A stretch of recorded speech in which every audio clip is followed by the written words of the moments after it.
and its future, critically. CNN political commentator and Democratic strategist Maria Cardona and CNN political commentator and Republican strategist Alice Stewart, Alice and Maria, are the hosts of the podcast Hot Mics from Left to Right. So I'm going to start from left to right here.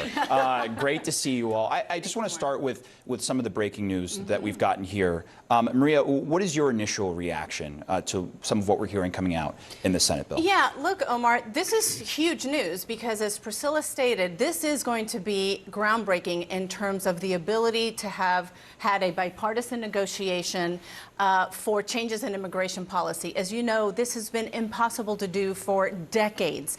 And it is a very tough bill. Priscilla's right about this, too. A lot tougher than even many Democrats and a lot of the immigration advocates have wanted. Things that Democrats would not have never have done without things in return. Yeah. You know, like the Dreamers or additional affirmative relief for undocumented immigrants that have been here for years. Hopefully that will come not too far in the future. But what this does, Omar, I think, is that it underscores that the Biden administration and Democrats and sensible Republicans understand that something needs to be done.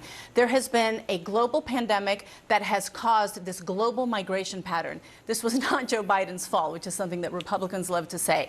But what he does understand is that something needs to be done. So now he is taking advantage of the common sense Republicans that are in the Senate who also understand that something needs to be done, and they have come up with this bipartisan negotiation. Yeah. Now it's going to be up to the Republicans in the House, who clearly have now showed themselves to be feckless and to be genuflecting at the altar of Donald Trump, because now they're saying it's dead on arrival. Well, you can't have it both ways. Yeah. You can't scream crisis, fentanyl, drug traffickers, something needs to be done now. And then when Donald Trump says, no, wait, I need this for my election or I'm not going to be elected again, and they're saying, yes, sir.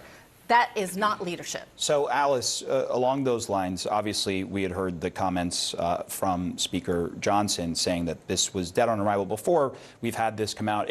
These are pretty strict measures, at least by many people's standards. One, do you think it'll change any minds in that camp? And two, why not, if that's your answer? Look, this is a classic case of politics getting in the way of good policy. And there's only one mind that needs to change for this to move forward, and that is Donald Trump. And that's not going to happen. Look, I've been speaking with Republicans in the House and in the Senate for the last several days, weeks, and throughout today. And at least those Republicans in the House, they've been saying no.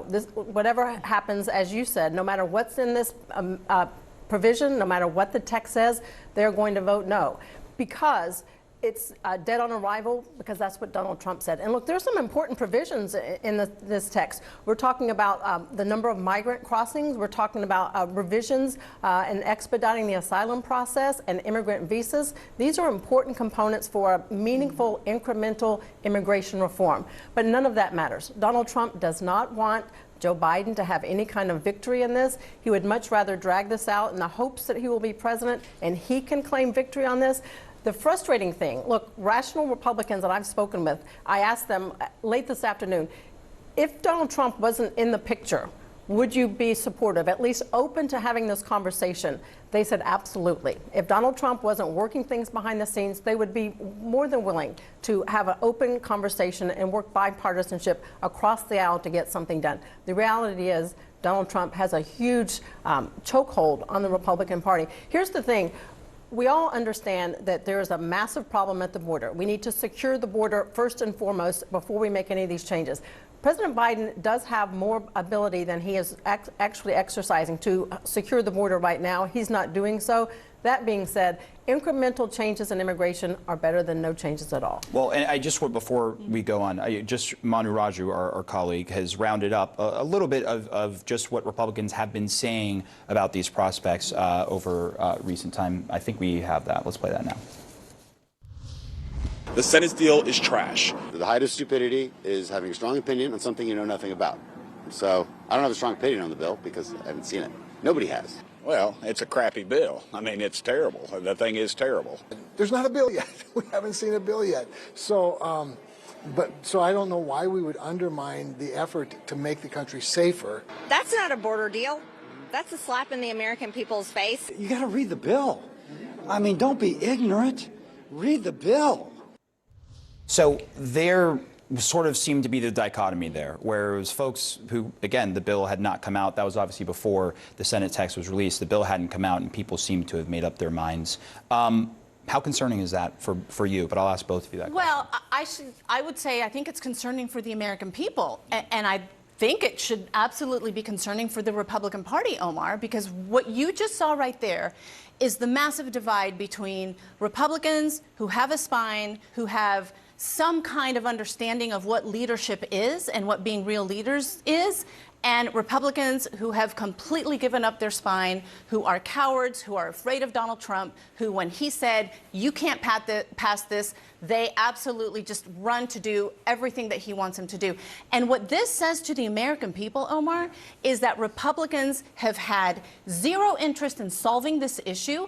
They have negotiated in bad faith. They have no idea how to, and no interest in actually governing on this issue, especially when Donald Trump says, don't do this. Well, going into the election for 2024, this not only helps Joe Biden flip the script and Democrats flip the script on immigration, saying, we wanted this, we fought for this, we fought for additional strong, smart border security, even more so than some of our own people wanted.